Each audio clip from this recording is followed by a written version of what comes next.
Ha sido llamado el día más importante. Es un tiempo de magia, adornos, amistad, generosidad y amor. Para muchos de nosotros, las memorias más hermosas de nuestra niñez giran alrededor de las tradiciones de la Navidad. Es el tiempo en el que muchos alrededor del mundo celebran el nacimiento de Jesucristo, el Salvador de la humanidad. En los últimos años, sin embargo, el día de fiesta espiritual ha llegado a ser el tiempo de grandes compras y comercialismo. Increíblemente, muchos negocios obtienen más de la mitad de sus ingresos anuales durante esta época. La tradición de los regalos que se enseña tuvo su origen en la historia de los magos que trajeron regalos al niño Jesús. Ha evolucionado en el actual frenesí de regalos que tenemos durante el mes de diciembre. Pero, ¿qué acerca de las otras tradiciones de la Navidad? ¿Alguna vez se ha preguntado por qué decoramos el árbol de Navidad? ¿Por qué encendemos el leño? ¿Por qué colgamos adornos? ¿Por qué enseñamos a nuestros niños a creer en Santa Claus? En la próxima hora, usted descubrirá los verdaderos orígenes de la Navidad. Se sorprenderá o aún se escandalizará al darse cuenta del origen de las tradiciones de su día de fiesta favorito. Quizás jamás usted vuelva a ver la Navidad de la misma manera. Nunca jamás. Filmaciones Jeremías presenta El secreto de la Navidad, su historia, mitos y tradiciones.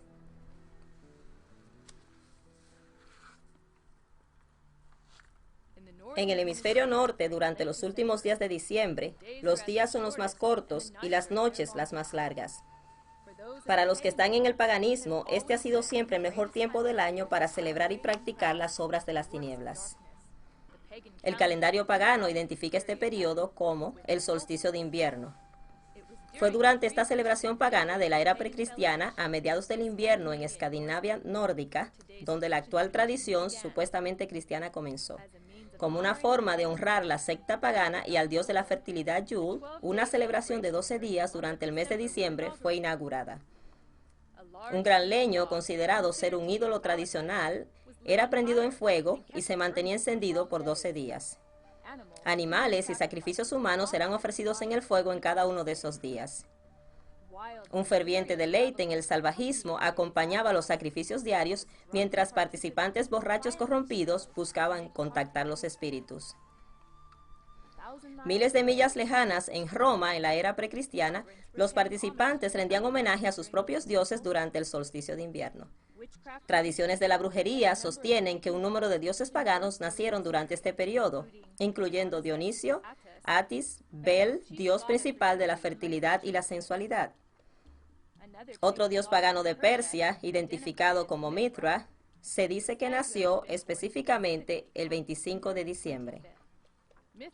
Mithra era el dios del sol invencible, el dios de la luz entre el cielo y la tierra.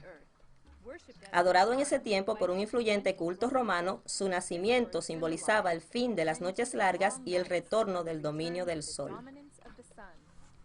Durante el mes de celebración del solsticio de invierno, Córcega y Roma eran cerradas. Toda clase de crimen era permitido. La homosexualidad, la transformación y el descontrol desbocado reinaban supremamente. El orden en Roma se tornaba boca abajo. Aún a los niños les era permitido participar en las orgías de los borrachos como parte de las celebraciones juveniles. Para el 270 después de Cristo, el emperador romano Aureliano hizo oficial apartar un periodo de 7 días desde el 17 de diciembre hasta el 24, combinándolo con un intercambio de regalos el 25 de diciembre para celebrar el nacimiento del dios Sol. Estas orgías romanas y todas las orgías más adelante se dieron a conocer como Saturnalia, en honor al dios Saturno, el dios del exceso. Los soldados romanos que invadieron Bretaña llevaron con ellos sus tradiciones de orgías paganas. Al tomar raíz en Inglaterra, la Saturnalia se dio a conocer como el Festival de lo Horroroso, dirigido por el señor Mithra. Para el siglo IV, la influyente iglesia gubernamental romana, al no poder detener el continuo crecimiento de las prácticas paganas, escogió adoptarlas en el frío cristianismo oficial. La iglesia creía que esto atraería más paganos a su festival.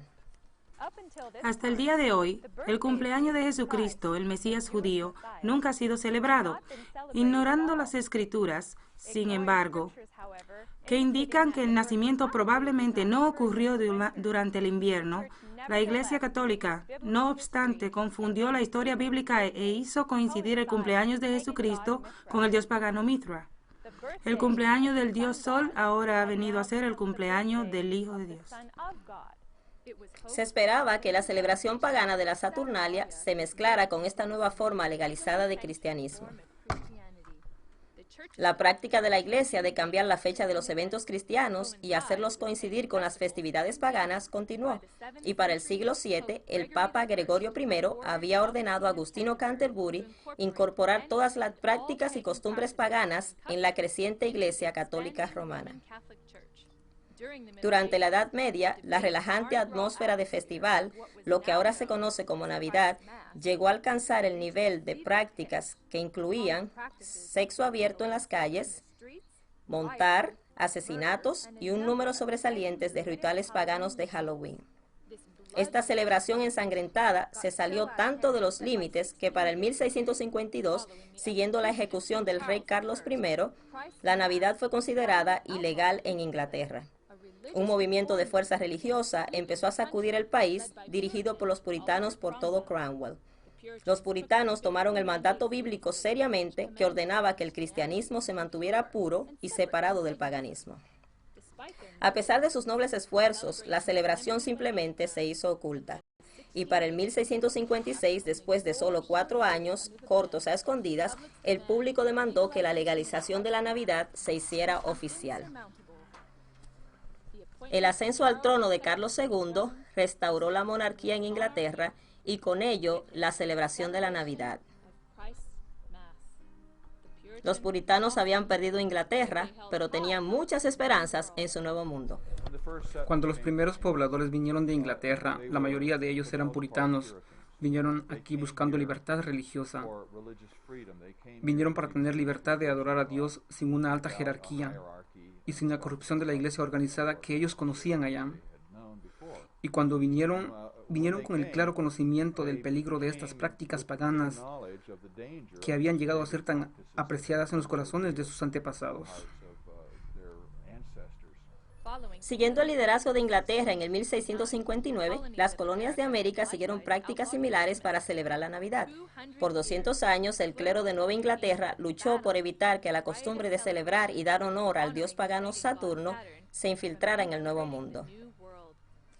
El reverendo Colton Merth advirtió en un sermón que dio un día de Navidad en el 1712: ¿pueden ustedes en su conciencia pensar que su santo Salvador es honrado con grandes borracheras, deleites mundanos y una masiva adoración a Bacos o Saturno?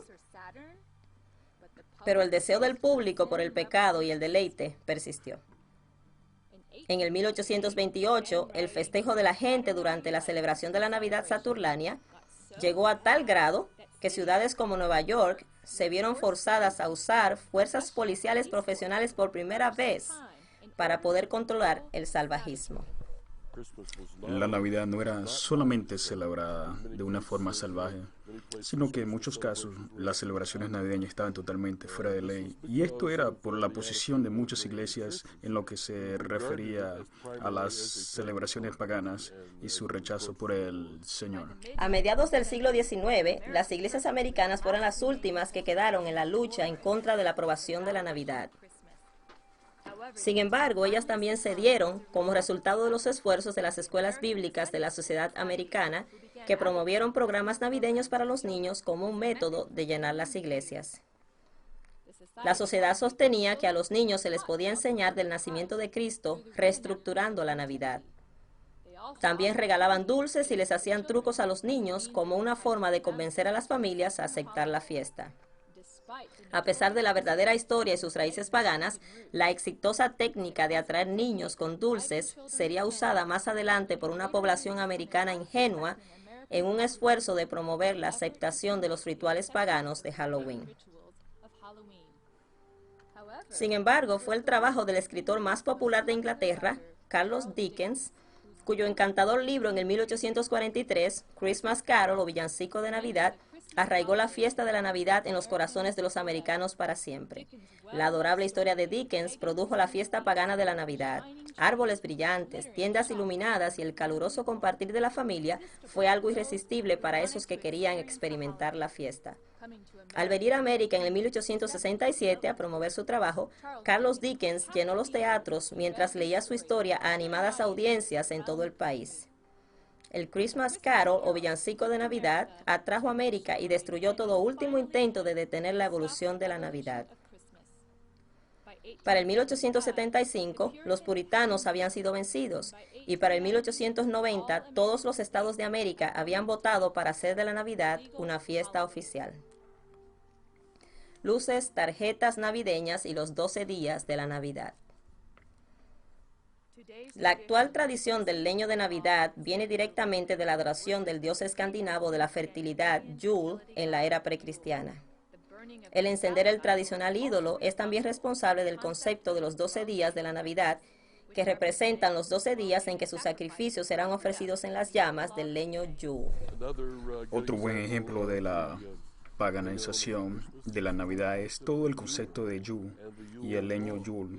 Son términos que vienen del dios nórdico Yule, que se escribe J-U-L, y todo año por el tiempo de la Navidad un gran leño era cortado y transformado en el símbolo de la fertilidad y encendido por 12 días, y cada día consecutivo un nuevo sacrificio al dios Yule era ofrecido en el fuego. Una nueva víctima sacrificada era quemada hasta morir. Algunas veces, aunque no siempre, estas víctimas sacrificadas eran seres humanos. Toda la noción de los 12 días de la Navidad también la heredamos de esta tradición pagana. En un intento de ocultar los orígenes de estos horribles rituales, la Iglesia de Roma coloca el primer día de la Navidad el 25 de diciembre y el 12avo el día 6 de enero. A pesar de ninguna referencia en las Escrituras al 6 de enero, fue escogido como el día que los magos supuestamente llegaron a ofrecer regalos al recién nacido niño Jesús. Este día se ha dado a conocer como Epifanía.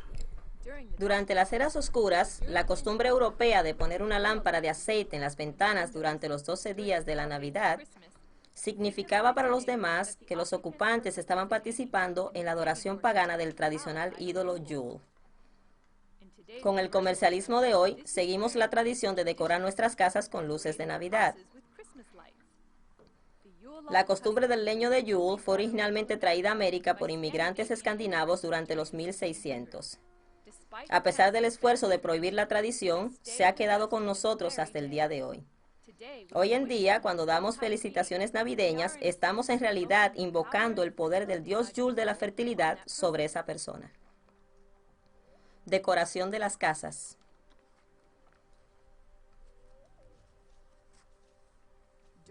Durante las celebraciones de la Saturnalia, ramas y hojas verdes eran colgadas en las puertas como parte de un rito pagano para deshacerse de lo malo.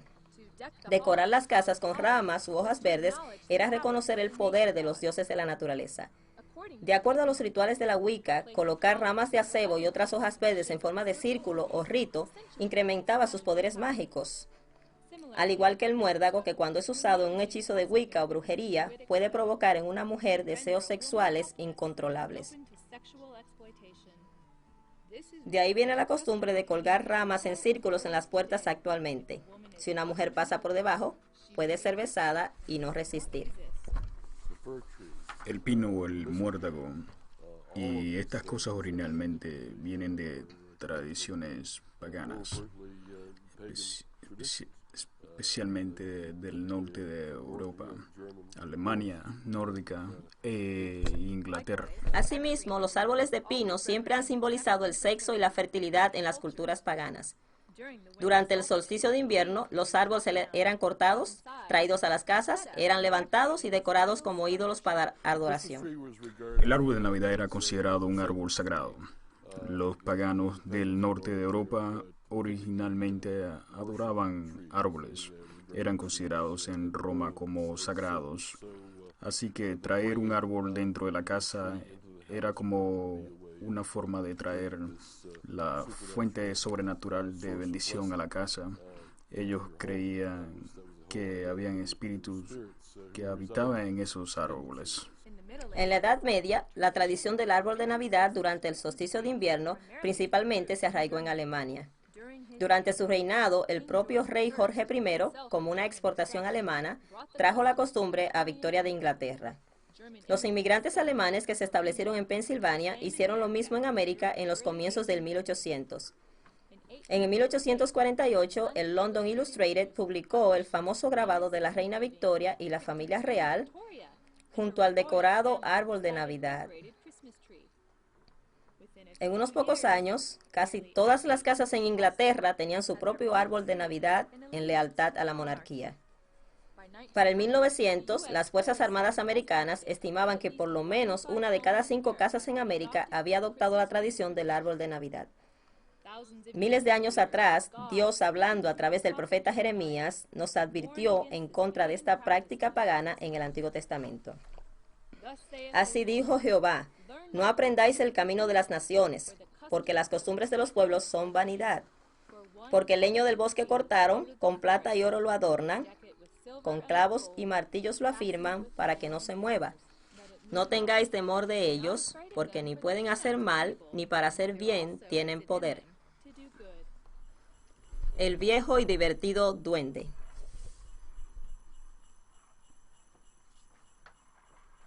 Santa Claus es otro buen ejemplo de los elementos paganos de la Navidad. Santa Claus se conoce hoy como un personaje ficticio proveniente de diferentes tradiciones, pero en la mayoría de las culturas alrededor del mundo podemos darnos cuenta de la existencia de lo que conocemos como dioses del hogar o duendes. Dioses que guardan la chimenea y mantienen el fuego encendido y se aseguran que la comida se cocine bien y que haya suficiente calor para las personas. Y en cierto tiempo del año, principalmente en medio del invierno, los duendes vestidos de rojo bajaban por la chimenea para recompensar a los que le hubieran agradado durante el año anterior y para poner maldiciones y hechizos u otras clases de castigos sobre las personas que no les agradaron. El concepto de Santa Claus ha tenido una larga y dudosa historia mezclado a un número de diversas culturas que han contribuido en el origen del personaje que tenemos hoy. Comenzando nuevamente en Escandinavia, la encarnación original de Santa fue en la forma de Odin, el dios pagano del trueno. Un personaje alto con una barba larga que habitaba la región infestada de espíritus del bosque nórdico. Odin viajaba por el cielo en el solsticio de invierno, decidiendo quién moriría o quién sería prosperado. La mayoría de los creyentes vivían aterrados en esta particular época del año. En Inglaterra, Odin eventualmente evolucionó como padre de la Navidad, quien con una corona de hojas de acebo viajaba por el país con grandes borracheras como parte del horroroso festival de celebración. Frecuentemente estaba acompañado de una cabra cornuda, irónicamente el símbolo bíblico de los que rechazan la salvación de Jesucristo. De acuerdo a las tradiciones de la Iglesia de Roma, existió un obispo turco llamado Nicolás que era venerado en Myra, Asia Menor, durante el siglo IV. Era conocido como el santo patrón de los hombres que temían al mar. A través de los siglos, según la leyenda se fue conociendo, se rumoraba que San Nicolás capturó al mismo diablo, lo encadenó y lo hizo su servidor personal. Conocido en varias culturas como Krampus, Belcebú, Swarpit o Pedro Negro, la existencia de San Nicolás es mejor conocida por su nombre alemán, Knecht Ruprecht. Descrito como la horrible criatura cornuda, el sirviente Ruprecht era una tenebrosa y siniestra figura que se levantó contra San Nicolás. De alguna manera, el acompañante del padre de la Navidad, la cabra cornuda, se transformó en el tenebroso diablo cornudo llamado Ruprecht. A medida que San Nicolás iba de casa en casa investigando el comportamiento de los niños, Ruprecht lanzaba dulces y regalos por la chimenea en los zapatos de los niños buenos que eran puestos allí. Fue de esta historia que vino la tradición de colgar calcetines en la chimenea durante la Navidad. Si podía recitar un verso o demostrar una habilidad a San Nicolás, el niño recibía un regalo. Si no podía recordar el verso o si el niño se había portado mal, recibía un azote o latigazo. Ruprecht también cargaba un gran saco que usaba frecuentemente para llevarse a los niños que fueron muy malos. A medida que más y más iglesias cristianas comenzaron a combinar los ritos paganos del solsticio de invierno con la celebración del nacimiento de Cristo, el énfasis en el personaje de San Nicolás empezó a sobresalir. Algunas culturas fueron disminuyendo la imagen de San Nicolás, pero sorprendentemente retuvieron a Ruprecht. Eventualmente, Necht Ruprecht fue considerado el acompañante y el sirviente del propio niño Jesús. De esta manera, al diablo consecuentemente se le dio el nombre de Weihnachtsmann o Santa Claus. Un escritor del siglo XIX, Theodoro Storm, en su historia acerca de Necht Ruprecht, fue aún más allá al describir los azotes dados a los niños por Ruprecht, comparándolos a los que se aplican en los rituales de sadomasoquismo. Pronto, la imagen de Ruprecht se desvaneció de la tradición de la Navidad, pero no su sádica influencia. Muchas de las primeras imágenes de Santa Claus lo presentan no como un alegre dador de regalos, sino como un gran castigador no amigable con un azote o látigo.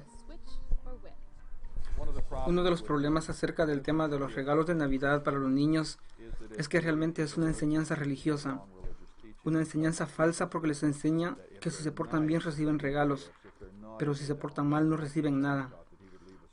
O como en mi caso se me enseñó que recibiría muchos azotes. ¿No es eso interesante? Salvación por mis propias obras. Pero hay una segunda cosa errónea en esto, y es que de todas maneras recibirán los regalos se porten bien o mal. Porque la mayoría de los padres aman tanto a sus hijos que ni soñarían en arruinar su Navidad. Y no la van a arruinar. Les darán esos regalos de todos modos. Y tarde o temprano esos niños pensarán y se darán cuenta. Yo no me porté bien. Pero de todas maneras me dieron el regalo. Así que no es importante portarse bien. No es importante hacer lo correcto y evitar lo incorrecto.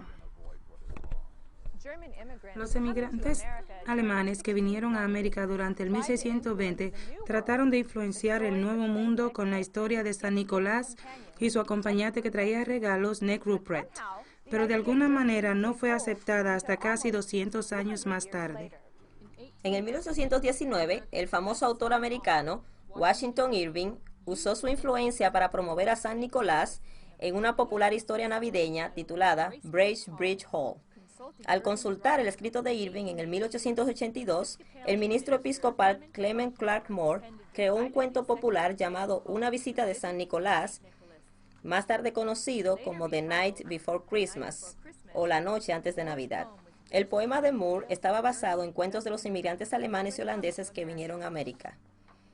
Creado originalmente solo para sus propios hijos, el cuento de Moore fue publicado en el centenario de Troy en Nueva York y llegó a ser una sensación inmediata.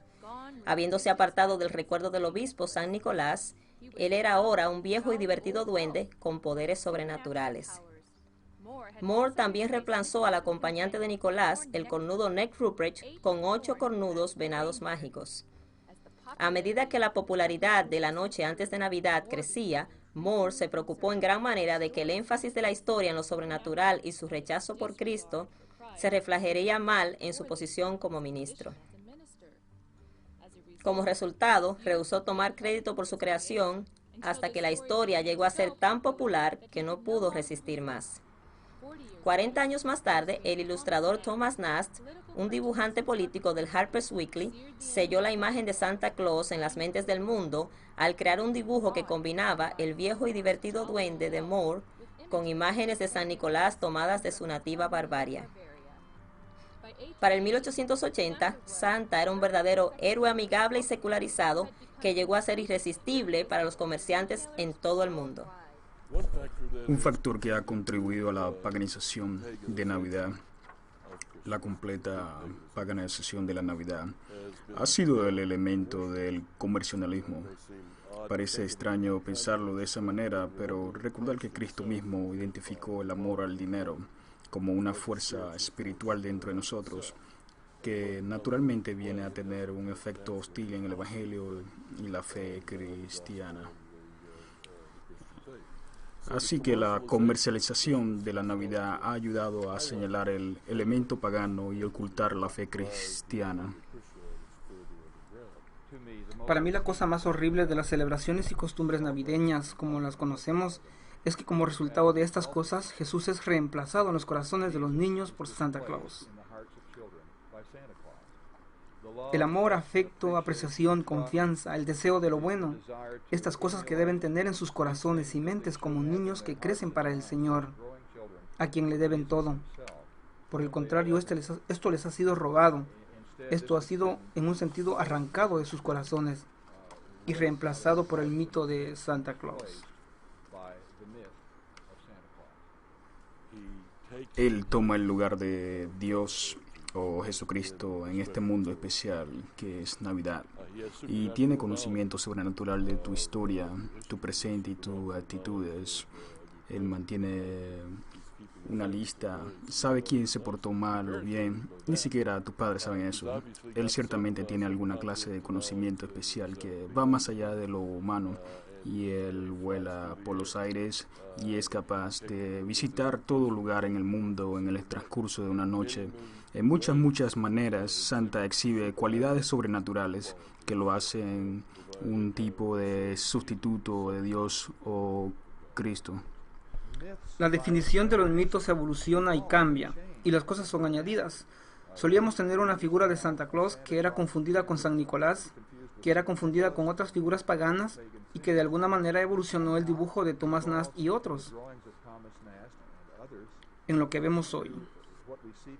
Pero él tiene un trineo con 8 venados sobrenaturales que pueden volar, así que las tradiciones navideñas que son paganas continúan cambiando, pero la verdad de Jesús, la verdadera Navidad, la verdad de la encarnación, la verdad de que el Verbo se hizo carne y habitó entre nosotros nunca cambia, nunca cambiará.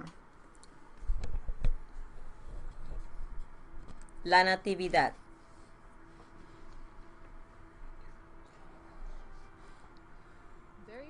Varias escrituras en la Biblia, incluyendo el segundo capítulo de Lucas, hablan de los eventos que rodearon el nacimiento del Mesías.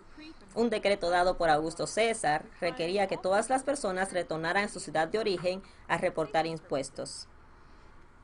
María, que estaba embarazada de un niño, concebido por el Espíritu Santo, hizo el difícil viaje a Belén junto a su esposo José. Ambos, José y María, eran de la descendencia del rey David. Al llegar, encontraron que todas las posadas estaban llenas, pero encontraron un establo donde María pudo tener su bebé. Al mismo tiempo, un ángel anunciando el nacimiento del Mesías apareció a pastores que cuidaban sus ovejas en un campo cercano. Los asombrados pastores se apresuraron a ir a Belén y encontraron al bebé Jesús acostado en un pesebre, justo como el ángel había declarado. Aunque la escena de la natividad tradicional coloca 3 magos en el establo en el momento que nació Jesús, de acuerdo a las escrituras, estos magos visitaron a Jesús más adelante en su casa. Debido a que 3 regalos son mencionados, oro, incienso y mirra, la tradición dice que 3 hombres los trajeron, pero no se sabe exactamente cuántos magos visitaron a Jesús. El nacimiento de Jesucristo milagrosamente cumple un gran número de profecías del Antiguo Testamento acerca del Mesías venidero, incluyendo que nacería en Belén, que nacería de una virgen y que sería descendiente del rey David. El concepto o la idea de celebrar el nacimiento de Cristo una vez al año aparentemente nunca se les ocurrió a los padres de la Iglesia. En los primeros 3 siglos de la historia de la Iglesia nunca se hizo tal cosa. Y yo creo que quizás que Dios muy cuidadosamente evitó decirnos en las Escrituras cuándo nació, pero podemos estar seguros de una cosa, y es que no fue a finales de diciembre, porque en primer lugar los pastores no se quedaban en los campos con sus ovejas por las noches a finales de diciembre. Estaba muy frío. Ellos las sacaban durante la mañana para pastar, las protegían mientras comían todo el día y luego las guardaban por las noches. Así que no fue a finales de diciembre. Es algo interesante y quizás un pensamiento escandalizante tratar de descifrar cuándo nació, pero puede hacerse dentro de los límites, si nos concierne, y probablemente no desagrada a Dios. Él quizás nació a finales de septiembre. Algunos estudiosos señalan que, de acuerdo a las Escrituras, el nacimiento de Jesucristo habría sucedido el primer día de la fiesta de los tabernáculos o el 29 de septiembre. Irónicamente, estuviera colocado su concepción justo cerca del 25 de diciembre. El tiempo de otros eventos, tales como la administración de Zacarías en el templo y el embarazo de la prima de María, Elizabeth, dan crédito de que el 25 de diciembre pudiera haber sido el tiempo en que Jesús fue concebido. Como los cristianos creemos que la verdad comienza en la concepción realmente y no en el nacimiento, como piensan los que están en pro del aborto, esta sería una razón más apropiada para recordar esta época del año como el tiempo en que Dios vino a la tierra en forma humana. Para algunos, la Navidad hoy en día simplemente significa una época para reunirse como familia. Para los paganos es un tiempo profundamente religioso para celebrar el solsticio de invierno. Los comercios, por supuesto, la miran con ojos de obtener grandes ganancias. Otros usan esta época para meditar en el nacimiento o la concepción de Jesucristo. Mientras muchos padres usan la Navidad para perpetuar el mito de Santa Claus a sus hijos. Para seguir con el mito de Santa Claus, tenemos que mentir a nuestros niños, los debemos engañar, tenemos literalmente que mentirles. Y una de las cosas maravillosas de los niños es que ellos naturalmente creen todo lo que les decimos cuando están pequeños. Ellos confían en que nosotros les decimos la verdad. Y si los engañamos de esta manera, esto tiene que ser dañino porque en algún momento de su vida futura se van a preguntar si otras cosas que les decíamos eran verdad. ¿Las cosas que les dijimos acerca del Señor eran realmente verdaderas?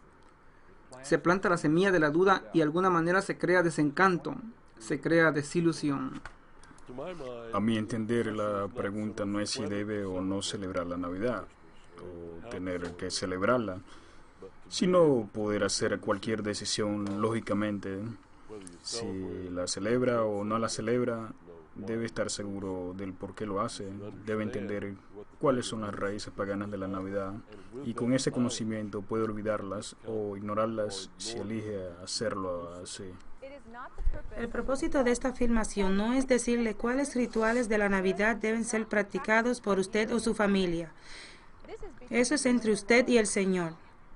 De los que los cristianos debemos estar más preocupados, sin embargo, es en el creciente influencia pagana que se están infiltrando en cada área de nuestra rápida y degenerada sociedad. Llevamos nuestras cámaras al desierto de Nevada, donde fuimos testigos de ver a 35,000 paganos de todo el país participando en una celebración de una semana de sexo, drogas y paganismo.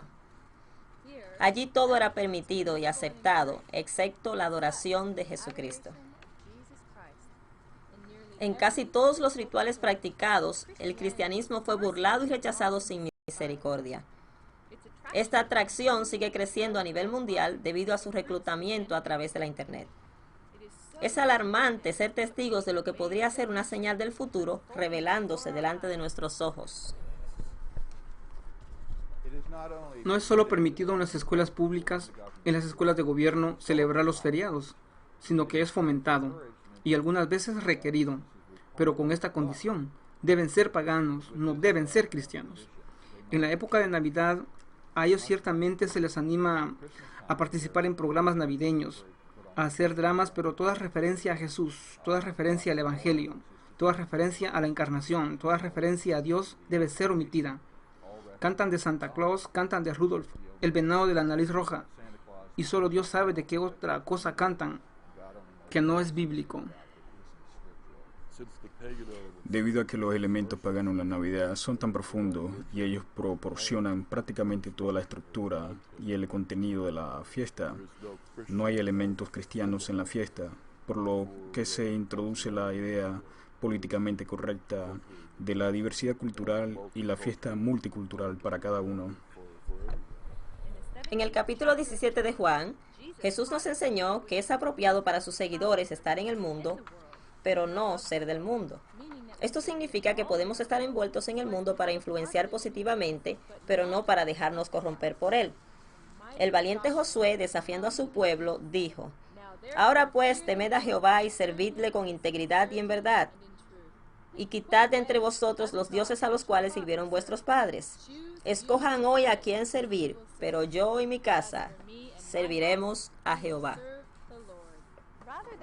En lugar de separar algunos días del año para recordar al Señor, los cristianos deben vivir una dedicación día a día, momento a momento, de su vida completa al Señor. Así, y solo así, podremos tener victoria sobre las influencias paganas. y tener un impacto en la sociedad por Dios el Creador. Para los que tienen un corazón para el evangelismo, la época navideña provee una maravillosa oportunidad para decirles a otros acerca del verdadero evangelio, acerca del plan redentor de Dios y el verdadero propósito por el cual Jesucristo vino al mundo.